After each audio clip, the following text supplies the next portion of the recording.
Psaume 3. Psaume de David quand il fuyait devant son fils Absalom. Ô Éternel, mes ennemis sont si nombreux, oui, si nombreux mes adversaires qui se sont dressés contre moi, et si nombreux ceux qui prétendent qu'il n'y a plus aucun secours pour moi auprès de Dieu. Pourtant, ô Éternel, tu es pour moi un bouclier qui me protège. Ô toi, ma gloire, tu me feras marcher encore la tête haute. À haute voix, je crie vers l'Éternel. De sa montagne sainte, mon Dieu m'exaucera. Quand je me couche, je m'endors. Je me réveille car l'Éternel est mon soutien. Je ne craindrai donc pas ces multitudes qui sont postées autour de moi. Éternel, lève-toi.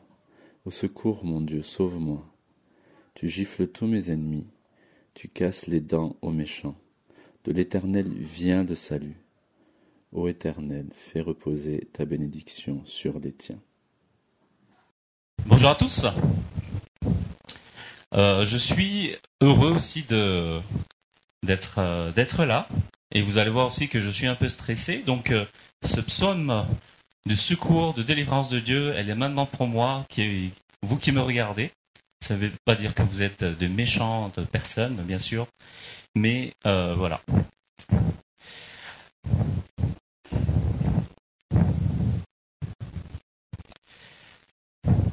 Que faites-vous lorsque vous apprenez que vous allez perdre votre emploi très prochainement? Alors que vous venez de contracter un crédit pour acheter une nouvelle maison. Alors que vous venez d'avoir un enfant de bas âge. Comment réagissez-vous après avoir postulé à des formations dans plusieurs universités et vous essuyez des refus les uns après les autres jusqu'au dernier? Que faites-vous lorsque votre enfant décède sous vos yeux, comme cet enfant de 12 ans qui a perdu la vie juste la semaine dernière près de Montauban? À cause des violents orages, un arbre s'est déraciné et s'est effondré sur l'enfant alors qu'il était avec sa famille. Et parfois, les épreuves dans nos vies viennent comme cette tempête, si soudaine, et peut nous enlever ce que nous aimons, ce qui est important pour nous.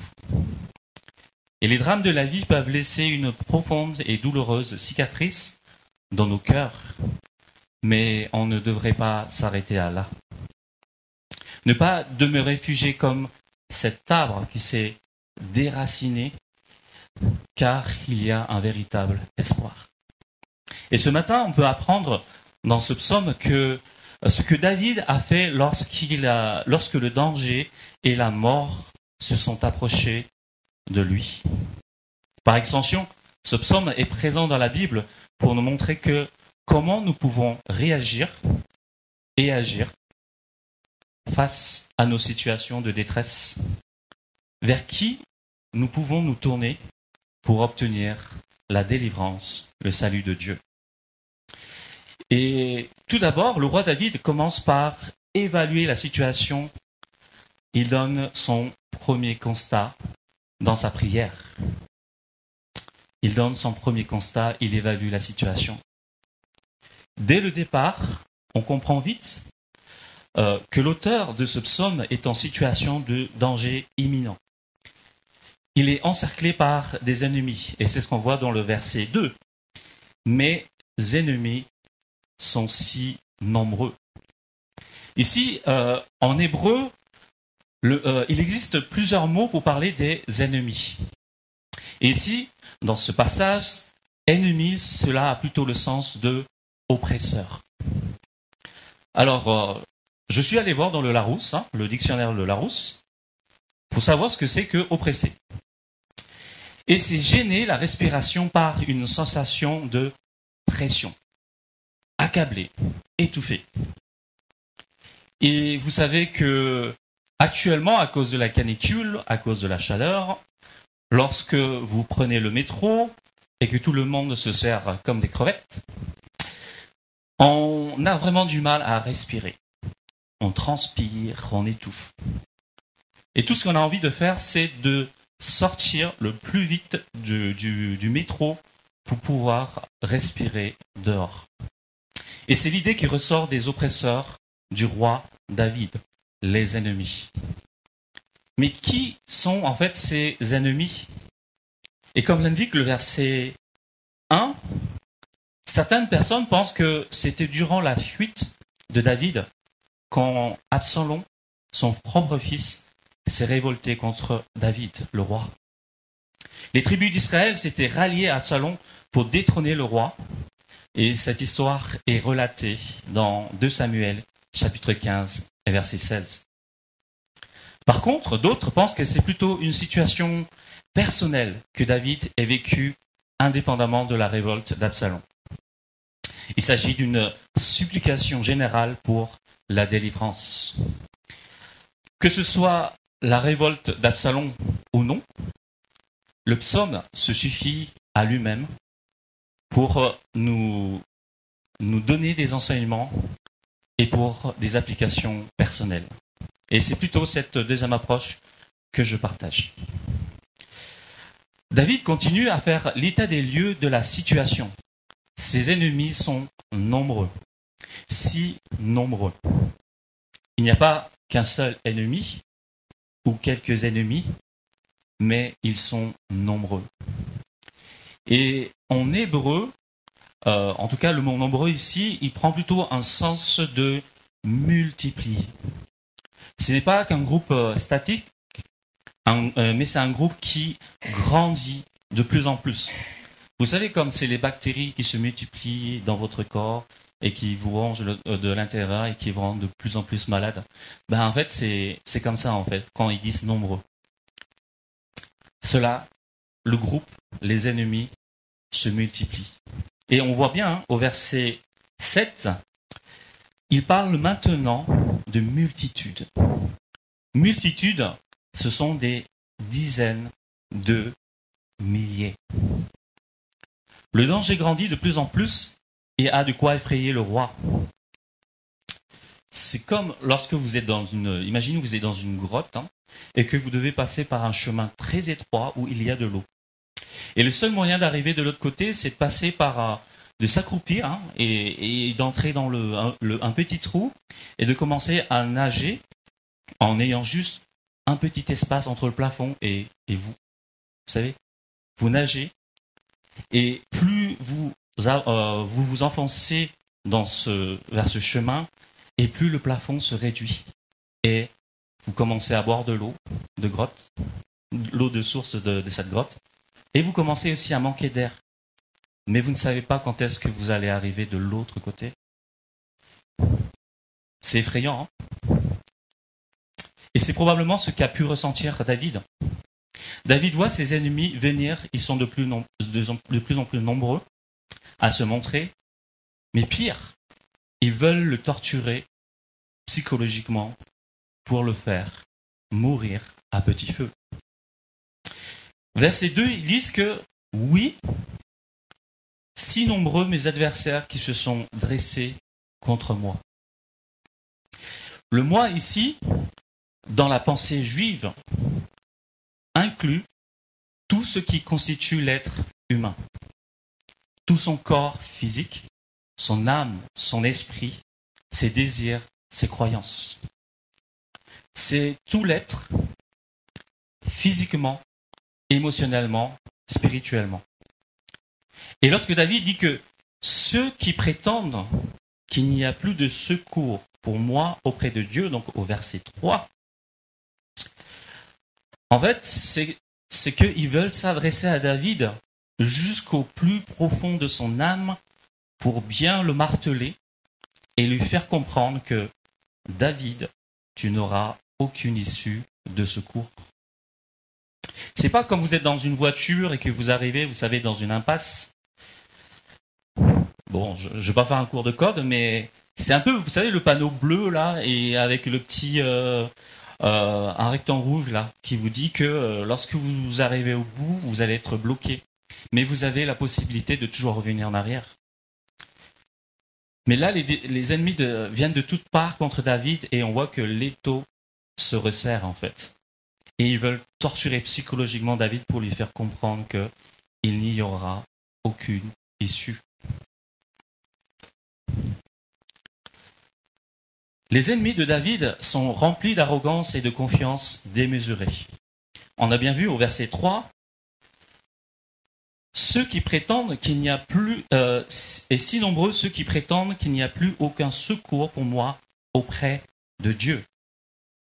Ils pensent que parce qu'ils sont si nombreux, même Dieu ne pourra pas secourir David dans sa détresse.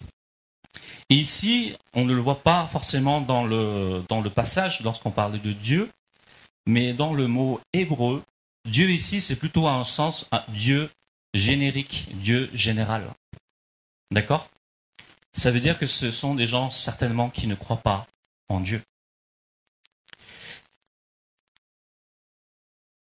Cela pose une question fondamentale pour nous. Dieu peut-il réellement sauver David ? Plus largement, Dieu peut-il sauver, délivrer, nous délivrer dans nos épreuves, dans nos détresses ? Et plus précisément, est-ce que le salut vient vraiment de Dieu ? Dieu peut-il sauver les pécheurs tels que nous sommes ? Dieu peut-il réellement donner la vie éternelle pour des gens qui sont rebelles envers lui ? Et dans cette première partie, tout comme David, on peut commencer par faire une évaluation de notre situation, de faire un constat, de faire un bilan de notre vie. Peut-être qu'on n'est pas environné de milliers de personnes qui en veulent à notre vie, mais c'est possible que nous soyons sous pression constante du regard des gens. Vos parents projettent sur vous des rêves qu'ils n'ont pas réussi à avoir et ils vous mettent la pression pour que vous ayez les jobs, les sports, les choses qu'ils n'ont jamais eues. Vous êtes peut-être l'aîné de la famille et vous avez dû tout gérer bien que vous n'étiez qu'un enfant. Vous êtes sous pression constante et vous ne savez pas quand vous allez perdre le contrôle de votre vie. Peut-être que vous avez une personne qui est toxique, qui peut vous manipuler par ses paroles, pour vous faire culpabiliser, vous humilier, vous comparer aux autres. Mais vous n'avez jamais osé en parler à qui que ce soit, par peur qu'il vous juge. Ou peut-être, comme pour l'affaire Betaram, où il y a eu des enfants victimes qui sont devenus des adultes et qui n'ont jamais su ouvrir la bouche pour dénoncer les méfaits de leurs prédateurs impunis. Et face au danger, David a su ouvrir la bouche. Il s'est adressé à l'Éternel. Et c'est ce qu'on voit au verset 1. Ici, le terme éternel, ce n'est plus, comme tout à l'heure, un Dieu générique. Mais là, quand David il parle à ô éternel, plutôt le verset 2, pardon, il parle de Yahweh, le seul vrai Dieu.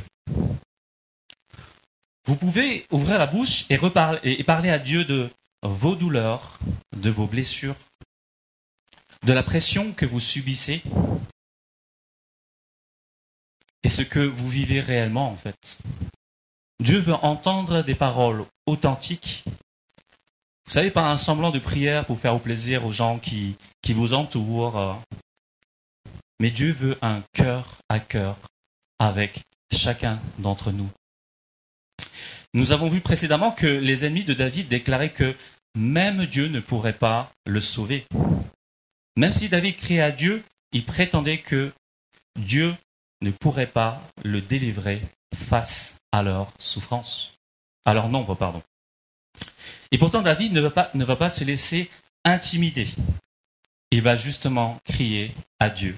Et c'est notre deuxième partie. David crie à Dieu. David ne se laisse pas abattre devant ceux qui veulent le briser totalement. David ne lance pas non plus un cri de guerre contre ses ennemis, ni aller par ses propres forces en mode Sparte, vous savez, les soldats grecs, ils étaient très forts et qui allaient combattre des armées entières.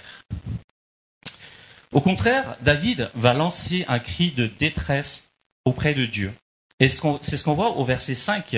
« À haute voix, je crie vers l'Éternel. » C'est un cri audible, avec des mots qu'on peut entendre. Et est-ce que ça veut dire qu'il faut prier toujours à voix haute ? Pas toujours, on peut prier en silence.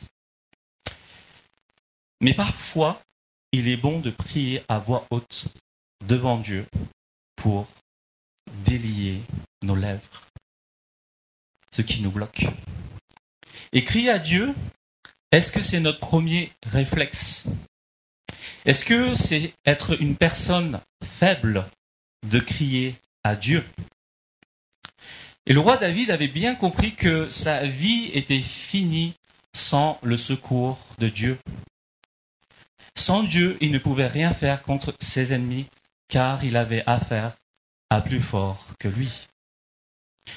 Pourtant, David ne reste pas paralysé par la peur en voyant le danger s'approcher. Il montre une habitude exemplaire, et je dis bien une habitude. Vous savez, quand il y a le danger qui arrive, on a une tendance à faire, c'est ce on apprend pour le permis, c'est quand le danger il arrive, on a plutôt tendance en fait à regarder le danger, on se fixe dessus et c'est souvent ça où il y a l'accident. Mais en fait, David, il détourne son regard du danger et il va réorienter son regard vers Dieu, celui qui pouvait le délivrer de la mort en fait. C'est le verset 4. « Pourtant, ô Éternel, tu es pour moi un bouclier qui me protège. » David connaissait bien qui est le Dieu de la Bible. David, certainement, a chanté comme nous « Dieu, tu es bon et ta grâce envers nous dure à jamais. » On n'a rien inventé. Hein.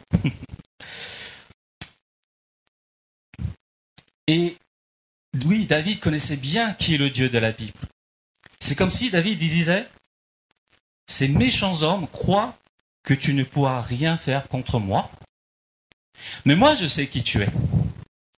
Tu es Yahweh, le seul vrai Dieu.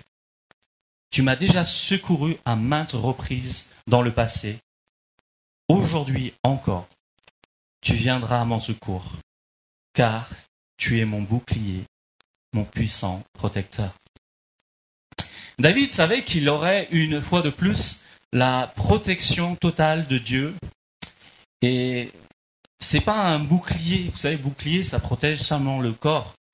Et on doit mettre en plus un casque sur la tête, des protections aux jambes et aux pieds, justement pour être mieux protégé. Mais David avait déjà expérimenté dans le passé que Dieu est un bouclier sans faille. Que ce soit devant, derrière ou sur les côtés, Dieu est le meilleur garde du corps que David ait eu. Ensuite, David nous parle de gloire. « Ô toi, ma gloire ». On peut comprendre que David appelle la protection de Dieu dans cette situation de danger, mais pourquoi il vient parler de gloire ? En fait, la réputation de David était menacée, mais chose surprenante, il ne cherche pas à restaurer sa réputation par lui-même. Vous savez, comme certains influenceurs sur YouTube, là, ils sont connus, et lorsqu'ils commencent à recevoir des critiques des gens, ils commencent à publier des vidéos pour se justifier ou pour régler leur compte contre leurs adversaires et publiquement en ligne. Ici, David sait que son honneur, sa dignité ne peuvent être assurés et restaurés que par Dieu. Dieu qui est le fondateur de l'honneur et de la dignité humaine de chaque homme et chaque femme. Le roi David nous montre comment avoir une attitude humble face aux critiques, aux épreuves de la vie. David n'a pas cherché à se justifier, à rétablir son honneur. Ô toi ma gloire. Et dans le contexte, en fait, il n'a pas cherché à avoir la tête haute. Et dans le contexte, lever la tête haute, c'était une marque de public, de dignité et d'honneur. David savait que ses ennemis venaient pour le détruire. Il n'allait plus pouvoir lever la tête haute en tant que roi d'Israël. Et quelqu'un a dit que l'orgueil produit tout ce qu'il faut pour faire de notre vie un échec. Pour son plus grand malheur, l'orgueilleux doit constamment défendre le personnage dont il tire sa crédibilité. Et c'est épuisant, n'est-ce pas? Est-ce qu'on cherche toujours à faire des choses pour montrer qu'on est une bonne personne, pour se faire accepter? Et peut-être que c'est lié à une blessure profonde dans le passé. Et on peut l'entendre. Mais est-ce que c'est aussi le signe d'un cœur orgueilleux? Au contraire, celui qui est humble n'est pas continuellement occupé à se défendre, à se justifier devant les autres. Il est réaliste et il sait en qui il se repose. David a remis le sort de son honneur dans les mains de Dieu. Et on le voit. Hein. Ô toi ma gloire, tu me feras marcher encore la tête haute. Verset 4. Le Proverbe 29, verset 3 nous dit que l'orgueil de l'homme le mène à l'humiliation, mais la modestie obtient les honneurs. La meilleure façon de perdre son honneur, sa réputation, c'est justement de s'acharner à la défendre. Au contraire, c'est Dieu qui restaure la gloire pour toute personne qui se confie en lui. Et si on s'humilie devant Dieu, si on le laisse prendre les rênes de notre vie, Dieu va nous restaurer et nous relever la tête pour que ce soit ici sur terre ou un jour dans le ciel. C'est pourquoi David pouvait prier avec confiance au verset 5. « À haute voix, je crie vers l'Éternel. De sa montagne sainte, mon Dieu m'exaucera. » La montagne sainte, c'était le lieu où Dieu avait installé le roi David et où il y avait l'arche de l'Alliance. C'était là où Dieu habitait. Et quand David y crie à Dieu de sa montagne sainte, c'est parce qu'il est en train de dire hey, c'est pas vous les ennemis, c'est pas parce que vous avez des déclarations arrogantes que vous allez avoir le dernier mot. Mais ce sera bien Dieu qui a le dernier mot. C'est Dieu qui aura le verdict final. Et il dit bien, verset 5, « Mon Dieu m'exaucera. » Et David peut se confier dans le salut de Dieu, et c'est notre troisième partie. Et dans cette dernière partie, en fait, la confiance de David atteint son paroxysme. Son attitude, en fait, est saisissante et peut-être peut nous laisser perplexes au premier abord. Dans le verset 6, on le voit, il dit « Je me couche, je m'endors, je me réveille, car l'Éternel est mon soutien. » Ici, David, il n'est pas en mode Jonas. Vous l'avez vu le mois dernier sur les prédications sur Jonas. Jonas, il était dans le bateau en train de dormir tranquille, alors que, en fait, la tempête faisait rage dehors et tous les marins étaient en train de se battre pour survivre. Et Jonas, lui, il dormait tranquillement, tout en sachant que c'était lui la cause de la tempête, parce que Dieu était en colère contre lui. Mais ce n'est pas du tout le cas ici avec David. David affirme qu'il peut réellement s'endormir en paix. Peut-être que vous allez me dire, mais en fait, il y a un petit truc qui me gêne un peu là, parce que faut peut-être dire, je pense que David, il a dû avoir tellement peur qu'il a tout simplement nié ce qui lui arrive. Et ça s'appelle le déni. Imagine, tu es entouré d'ennemis et tu ne sais pas si quand tu vas aller dormir, tu ne sais pas s'ils vont venir la nuit, pendant la nuit, pour te donner un sommeil sans retour. Et tu peux vraiment dormir en paix? C'est peut-être les questions que vous poserez. On peut entendre cette objection, mais ce n'est pas bien connaître qui est Dieu. David n'était pas le fondateur du développement personnel sur la pensée positive, vous savez. Si je crois que tout ira bien, alors tout ira bien. Il ne s'est pas reposé sur le pouvoir de ses pensées positives pour changer les circonstances. Mais comme on a vu durant tout ce psaume, David s'est reposé sur Yahweh, sur Dieu. Et c'est ça la différence. Dieu fait la différence dans nos vies.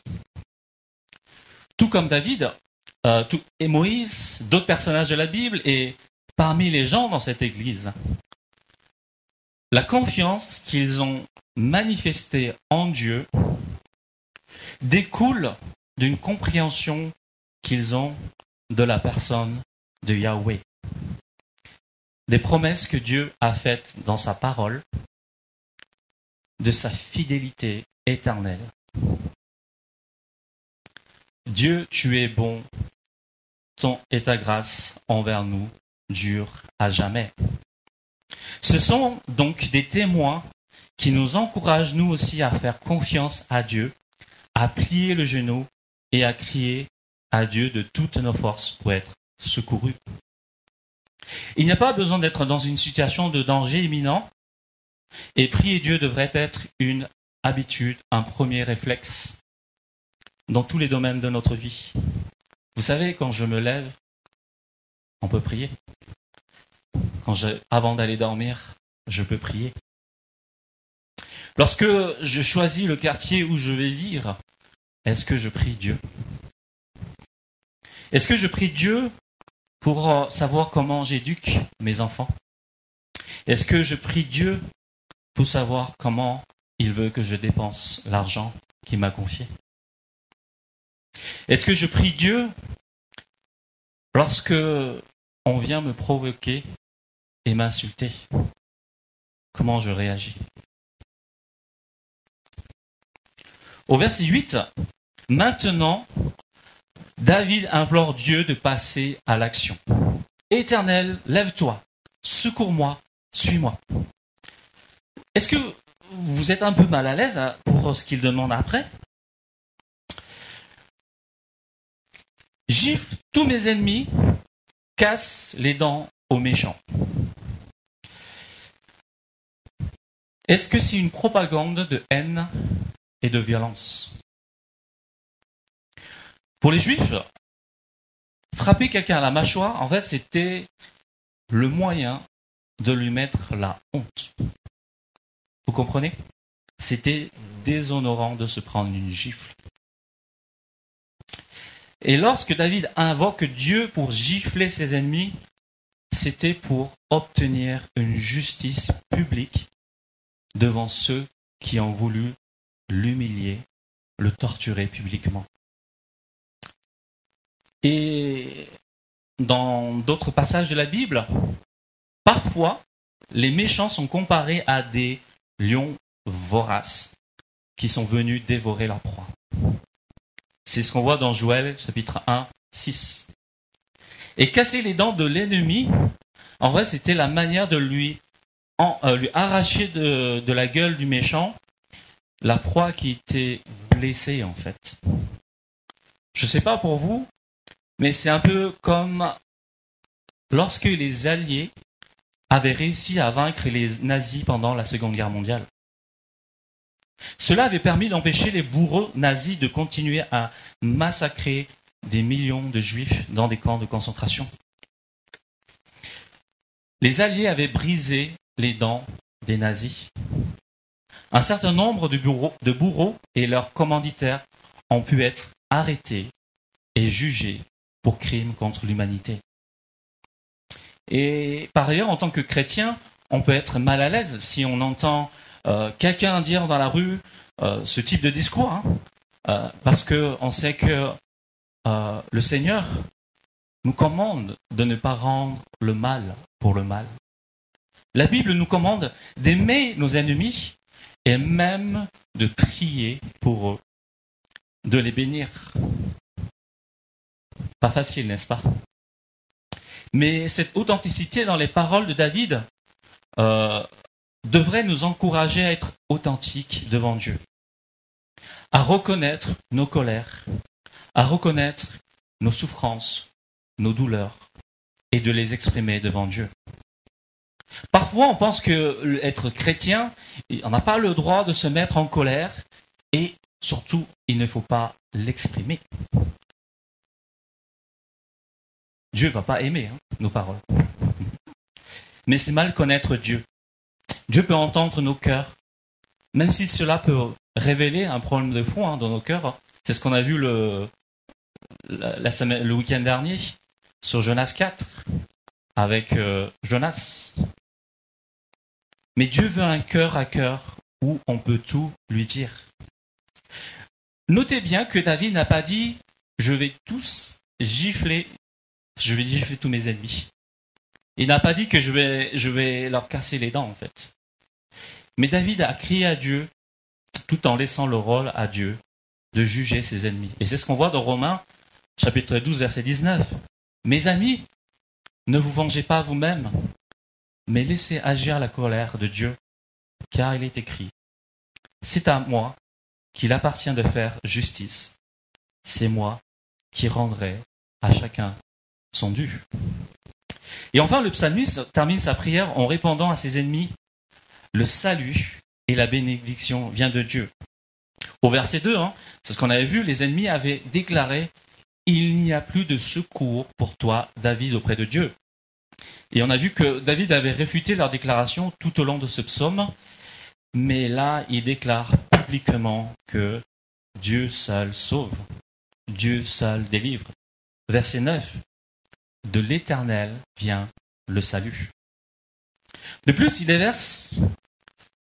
Dieu déverse sa bénédiction sur son peuple, ta bénédiction sur les tiens, au verset 9. La véritable bénédiction de Dieu, ce n'est pas que Dieu nous donne un travail, que Dieu nous donne de l'argent, une maison, une voiture, une famille. En fait, ces choses sont bonnes, bien sûr. Mais la vraie bénédiction, c'est avant tout la joie de pouvoir vivre dans la présence de Dieu.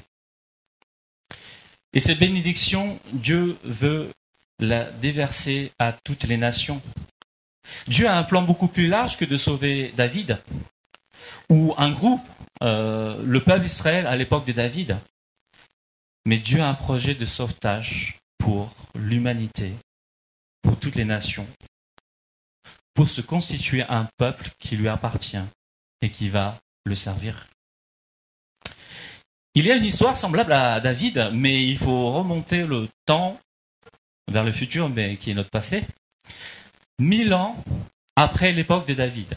Et c'était au moment de la fête de Pâques. Des soldats et des chefs religieux sont venus, armés pour attraper un homme. Cet homme avait été trahi par son ami, qui l'avait vendu pour quelques sous.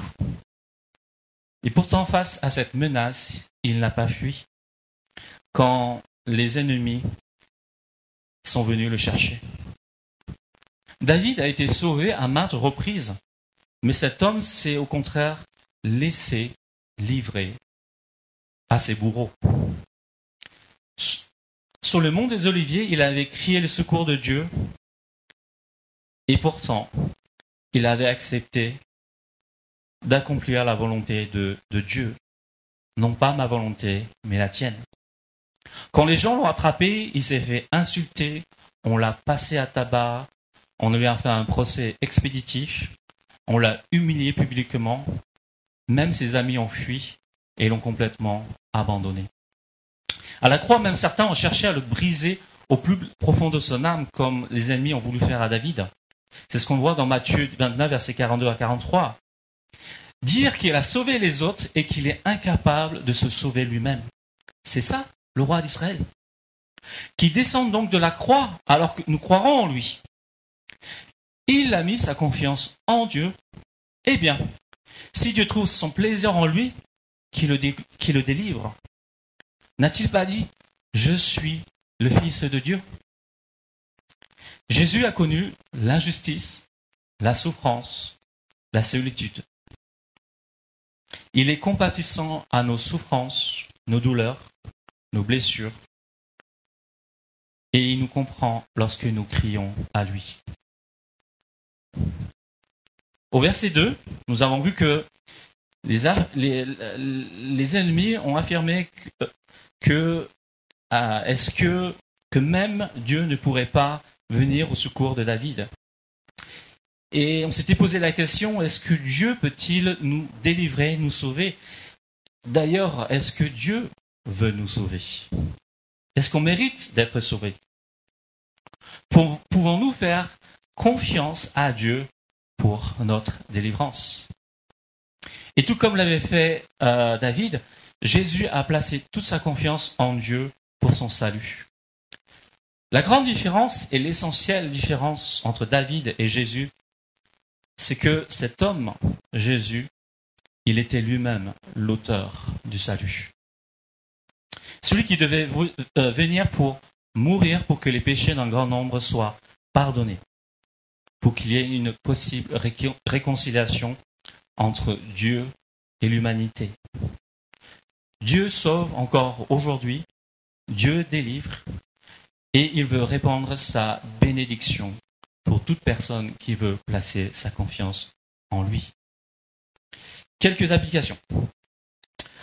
En tout temps, nous pouvons prier, parler à Dieu. Nous pouvons exprimer nos joies, notre reconnaissance, nos colères, nos douleurs, notre honte, nos blessures à Dieu. Dieu nous accueillera. Il est un Dieu compatissant et plein de miséricorde. Peut-être que vous avez été une personne manipulée, peut-être par votre supérieur hiérarchique, votre manager, ou d'autres personnes qui veulent vous croire que vous ne pourrez jamais vous libérer de leur emprise. Dieu sauve et libère. Et si vous avez besoin, il y a des responsables ici, Daniel, il y a aussi nos sœurs, Jenny, Sarah, qui peuvent aussi prendre du temps avec vous. Et peut-être que vous croyez que si le malheur vous atteint, c'est certainement parce que vous avez péché quelque part. C'est peut-être vrai, mais pas toujours.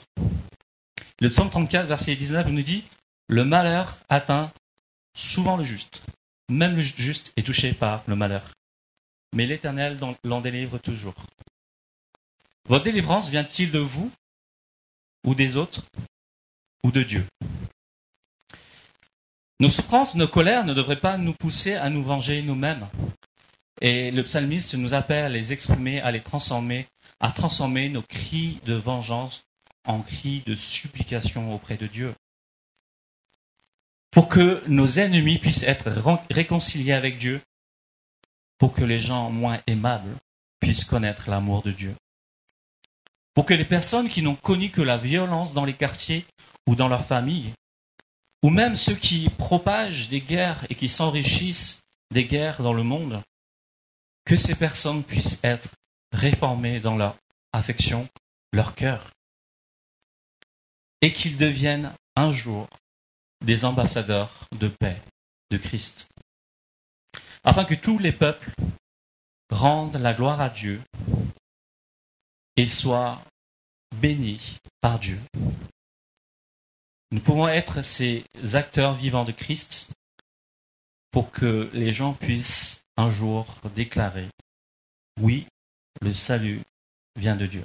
Je vais prier. Père, je dois reconnaître que je ne suis pas toujours prompte à prier. C'est tellement facile, Seigneur, Père, de vouloir tout gérer, et puis ça nous donne l'impression de tout contrôler, ça, alors que je devrais te laisser les rênes de ma vie.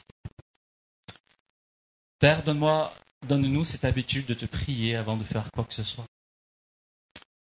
Parce que tu attends de nous un cœur à cœur, un face à face.